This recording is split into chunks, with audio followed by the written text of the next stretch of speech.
Sa bayan naman ng Mangaldan, inilunsad ang oryentasyon sa Pag-Aampon at alternative child care programs na pinangunahan ng Municipal Social Welfare and Development Office sa pagkikipagtulungan ng National Authority for Child Care, Regional Alternative Child Care Office 1.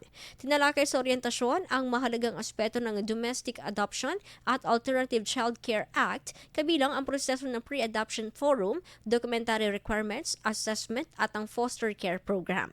Napag-usapan din ang mga kaugnay na batas, adoption, inter-country adoption, simulated birth certificate, foster care at founding recognition. Nagkaroon naman ng open forum at question and answer session para tugunan ang mga katanungan at sitwasyon hinggil sa pag-aampon, kung saan binigyang pansin na lokal na pamahalaan ang kahalagahan ng programa sa pagpapatibay ng pundasyon ng bawat pamilya. IFM News. IFM News. IFM News.